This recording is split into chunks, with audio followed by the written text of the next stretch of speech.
بہت پرانی بات ہے، سوناپور ریاست میں اشوک چوہان نامی بادشاہ کی حکومت تھی۔ بادشاہ کے پورے کپڑے ایشوریا نامی دھوبی دھویا کرتا تھا۔ وہ نہ صرف بادشاہ اشوک چوہان بلکہ ریاست کے تمام شاہی خاندان کے بھی کپڑے دھویا کرتا تھا۔ ایشوریا کے خاندان میں اس کی اہلیہ اور 2 بچے تھے۔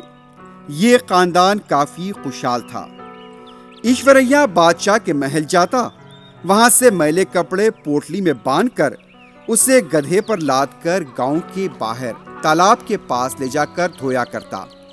انہیں وہیں سکھا کر شام کو اسے پوٹلی میں باندھ کر شاہی محل پہنچایا کرتا۔ ایشوریا کے دونوں بیٹے اپنے والد کے کام میں ہاتھ بٹایا کرتے تھے۔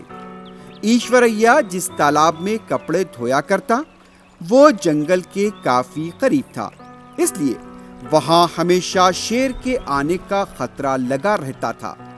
کب شیر آ کر پنجہ مارے کسی کو خبر نہیں تھی، اس لیے ایشوریا نے اپنے چھوٹے بیٹے کو ہاتھ میں گھنٹی دی اور کہا کہ وہ درخت پر چڑھ کر بیٹھ جائے، اگر کوئی شیر نظر آ جائے تو گھنٹی بجا دے۔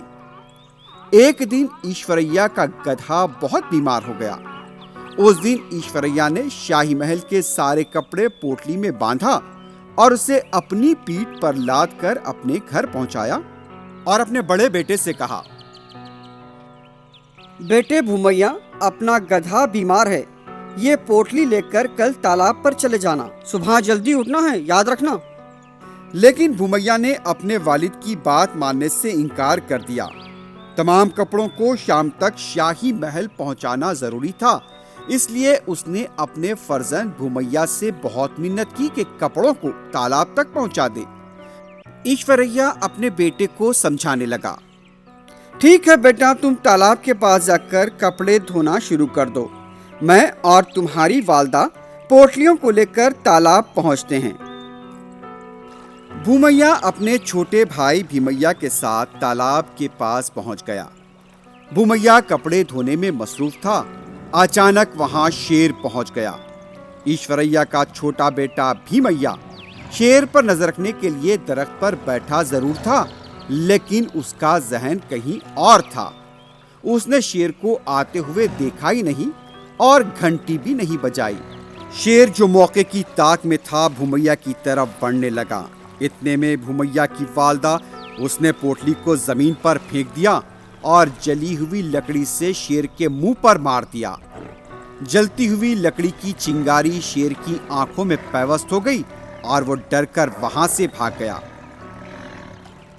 اس واقعے سے بھومیا کو ایک سبق ملا کہ والد کی بات مان کر اگر وہ کپڑوں کی پوٹلی تالاب پر لے جاتا تو شاید یہ واقعہ پیش نہیں آتا۔